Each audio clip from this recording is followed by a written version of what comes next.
Hey, how's it going, everyone? Welcome to Breakfast with Bulls, where I'm going to be going over the top 10 most popular stocks that everybody has been talking about. Each one of these stocks have been on previous huge run-ups, and I know a lot of people are wondering when they're going to be reversing. So I'm going to go over an exact analysis on which resistant levels we want to be breaking on each one of these, and exactly which indicators we are going to be looking out for on these breakouts. But again, much love to everybody that has been showing me love in the comment section, everybody that's supporting the channel. I appreciate every one of you guys. And if you guys have not subscribed, we do go all out Monday through Friday on entries and breakouts.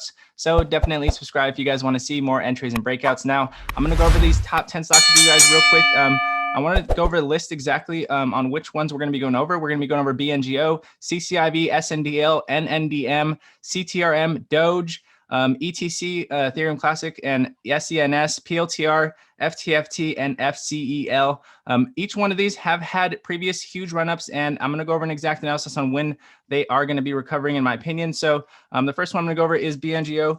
BNGO, in my opinion, did have a lot of volume at the end of the day on Friday, and we could possibly see a continuation on a nice scalp play on BNGO. So this is the 4-hour. I'm going to go over the swing trade aspect of what we're looking on BNGO. So on BNGO so far on the 4-hour, we see the 20 MA below the 50. It's not looking too bullish. We did get some volume towards the end of the day on Friday. So we are going to be looking for this volume to continue. We can see our alert is right above this volume point. So if we can break out of our previous volume points here that we were at previously, which it looks like we almost did get there Friday, if we can break into that going into Monday, we could see a huge run up on BNGO and possibly see this 20 MA cross above the 50. But again, that is what we're looking out for on BNGO currently. In my opinion, we want to break over $7. That is the most resistance that we have had in this stock in the previous month. And the reason why I want to say that is because we did have a previous sell-off at that point. And that is also where we were about to cross with the 20 MA above the 50 at that point. And we could possibly see a run up on BNGO going into Monday. But again, it's only going to be on the watch till we do get confirmation on volume. But again, BNGO, in my opinion, will definitely have its moment in time. And I promise you that it's going to be a crazy play when it does happen. So again, CCIV, we are going to be looking out for a reversal on this one as well. I like CCIV. It's one of my favorite stocks that has been beaten down by the market recently. I did grab some CCIV 2 days ago, and I do plan on adding if it does happen to sell off. But again, we are hitting our previous support here that we were consolidating at previously with our symmetric triangle that we did break out of. We made this video, I think, around January, February, and it did run up all the way from $14 to all the way up here to around $64. And it looks like we are consolidating back at that point. So we are going to be looking for more buy pressure. I do like the support line that we are trying to hold. We're going to see if we can break up above $19 again. If it, in my opinion, we do break above $19 and we see this 20 MA again crossing above the 50, then we could possibly see a run up on CCIV. Again, I love CCIV. I think these prices are amazing discounts for long plays. That is why I added the other day, but I do, like I said, plan on adding on any dips because I love CCIV. I know CCIV by the end of the year at least should be over $30 in my opinion. And by the end of next year, I do believe they'll at least be over $70. So again, CCIV is a long hold for me. I do like this company very much. Lucid Motors is going to kill it when they start to get some news coming out. But SNDL, I wanted to go over as well. Now, SNDL is a cannabis stock. This is a penny stock as well. It's very volatile, so definitely be careful. But we do see that it has been consolidating back here where we were previously on this previous breakout, like we saw on CCIV. We also have a symmetric triangle that we broke out of almost exactly the same here. And then we did have that breakout right here. And it looks like we are consolidating there. We are creating lower lows. We may just come down to around 48 cents if we continue to sell off below the 65 cent mark, as it is a very key resistance. And in my opinion, like I said, if we drop below 65 cents, in my opinion, we'll go down to around 48 cents where we did consolidate before we did break out of this symmetric triangle. So ultimately, we want to see SNDL break above 91 cents, in my opinion, and $1 for penny stocks is a very key resistance. So if this stock does, for some reason, get a very volatile play that goes up to $1, and in my opinion, I think it would be an easy play to scalp it at $1 because it'll probably go to around $1 to $1.50 because we have been previously at around $4. So again, we are going to look for a reversal on SNDL. I do like SNDL also as a long play. I'm very bullish on the cannabis sector still. I know a lot of people haven't been talking about it as much recently, but I think it's a huge sleeper. I think they're going to definitely turn around. TLRY is also one of my favorite ones. It's even more of a safer play for the cannabis sector, but SNDL, definitely on watch, very volatile. And when cannabis does get hot, we will definitely see an amazing play on SNDL.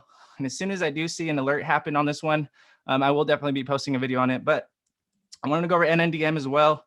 Now, NNDM, we came all the way back from all the way down here around 50 cents, I believe it was. Yeah, all the way back down here around 80 cents, it looks like, all the way up to around $17. We had a huge play last year. It has been on a major sell-off recently. NNDM has a lot of investors that are very invested long-term on this play. We do look like we're coming down to our previous support line that we did have with our previous breakout. So it looks like we are going to be trying to hold this support here if we can, just like we saw in CCIV and SNDL. We are going to be trying to hold this previous breakout.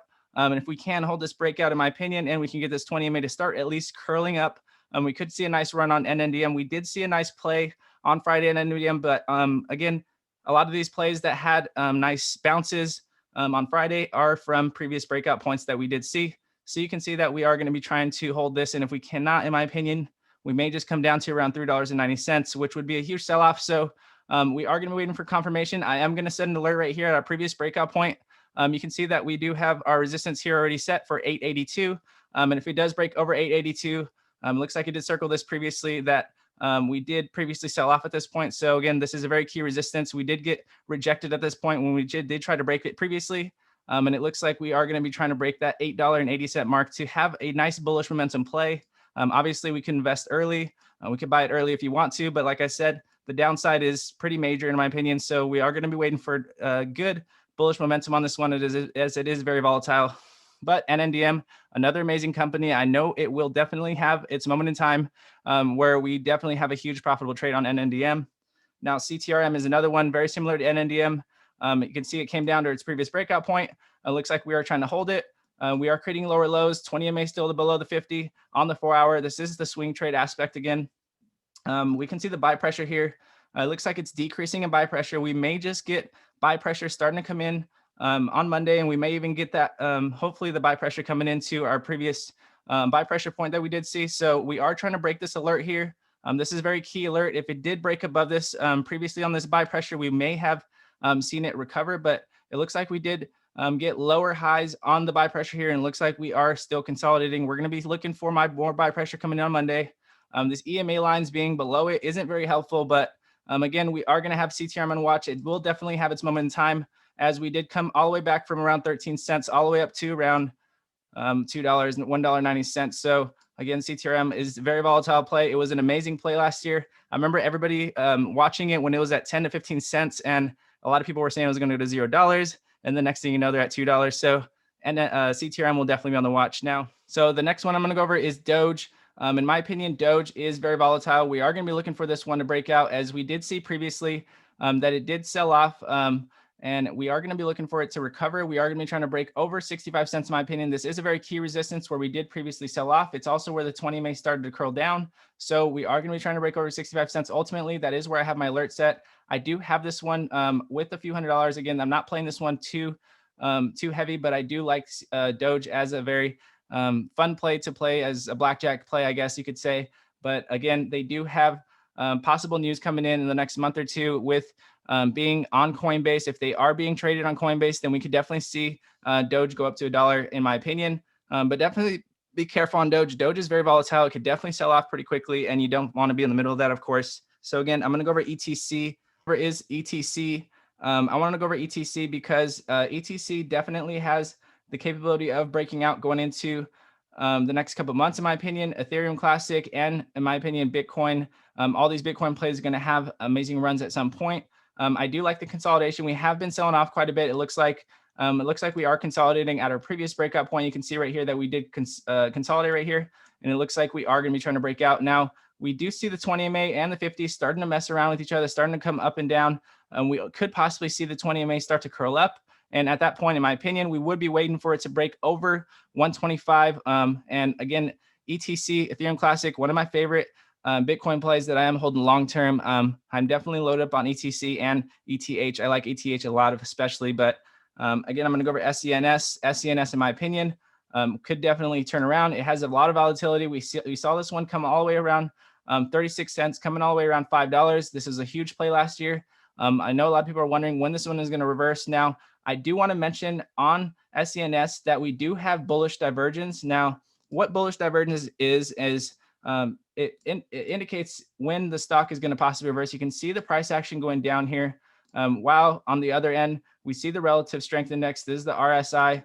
We see that it is starting to reverse, and we could possibly see a shift in momentum and possibly a nice run. Now, we did have a little bit of a bounce here. We are looking for this 20 MA to hopefully bounce off of this bullish divergence here and hopefully cross above the 50. And if we do see that happen, in my opinion, we are going to be trying to see if it'll break over 260. 260 is a very key resistance. I remember this one actually sold off exactly at that point at 260. So again, if it can break over 260, in my opinion, we would have more bullish momentum. SENS will definitely on the watch, but we are definitely going to be careful, as it did have lower lows. And just because it has bullish divergence doesn't mean that it'll necessarily break over 260. It just means that it'll have somewhat of a bounce, which it could even just have this much of a bounce and continue to sell off. So SENS definitely on the watch. I do have my alert set for 260. So that way, if it does break above that, in my opinion, we'll at least have a nice scalp at that point, but definitely the beginning of hopefully a nice swing trade. Now, PLTR. PLTR is obviously one of our favorites, but this one did have bad earnings. It did come all the way down to around $17, and it looks like we did have a little bit of a bounce back. Now we are consolidating. We do see the buy pressure has still been increasing. We did see that it did decrease towards the end of the day on Friday, but it looks like we may possibly have some buy pressure. Hopefully it's a lot of buy pressure. Hopefully we get a big reaction on this play. But we are now holding to see if it breaks over $23. This is a very key resistance. I see it getting rejected at $23 multiple times. We need to at least break over $24, in my opinion, to have more bullish momentum on PLTR. Until then, in my opinion, we are going to probably be consolidating and hopefully not selling off, but it definitely could still be selling off, as the 20 MA is still below the 50, but it looks like it is starting to try to curl up. So we'll see what happens coming into Monday, but PLTR is still on watch for now. And I'm going to go over the FTFT as well. FTFT is one of the most volatile stocks from last year that was very volatile within a day or two. So we saw this one come all the way down from $1 all the way up to $11. And a lot of people are wondering when this one's going to return. And in my opinion, based on the chart, it looks like we are creating lower lows, lower highs. It's not looking too good. We are consolidating at our previous breakout point, just like we saw in SNDL, NNDM, CTRM. And it looks like we are going to be trying to hold this. We could possibly have a nice bounce play, but with the EMAs below the MACD buy pressure points and the sell pressure points, it looks like we may just continue to sell off and possibly have a nice bounce coming in at around 170, where we did consolidate and start to get momentum at. So FTFT still only on the watch. I do like FTFT as a very volatile play. I like to trade this play for nice scalp plays because it's very volatile. But other than that, FTFT is definitely not looking too good, it looks like, on the 4-hour. But I want to go over FCEL. FCEL, we do know that this play, in my opinion, is a very nice long play. It did come all the way down from around $1, coming all the way up to around $29 last year. That was a very, very huge play for a lot of people. And it looks like the 20 MA still holding below the 50. We are going to be trying to bounce here at this previous breakout point that we did see. And it looks like we may have another consolidated point right below it that we may need to consolidate on. But hopefully not. Hopefully it does reverse here. We can see the bullish divergence here also on FCEL. I'm going to show you guys exactly what that looks like. So you can see the price action going from higher to lower, while the RSI, the relative strength, is going from lower to higher. So therefore, it's showing us that it's going to reverse. Again, the price action going lower, while the RSI is going from lower to higher. So that way we can possibly see a reversal here. So we are going to be looking for this to happen on Monday. Hopefully the 20 MA starts to curl up above the 50 and we have a nice play on FCEL. But again, this is Breakfast with Bulls. We do this every Saturday, and tomorrow we're going over a Sunday night countdown on a weekly watch list. So definitely be on the lookout for that. But again, I do appreciate everybody that's been supporting the channel. Much love to you guys. God bless you guys. This is ultimately for everybody that has been subscribed. Obviously, Breakfast with Bulls is for you guys. And again, I do appreciate everybody that has been in the comment section as well. Everybody that has been commenting throughout the days. You guys are amazing. You guys are the best, man. I appreciate every one of you guys. And if you guys do like this video, it does help other people find it, and it does help the channel grow. And I do appreciate it very much. And again, God bless you guys, and I'll see you guys in the next video.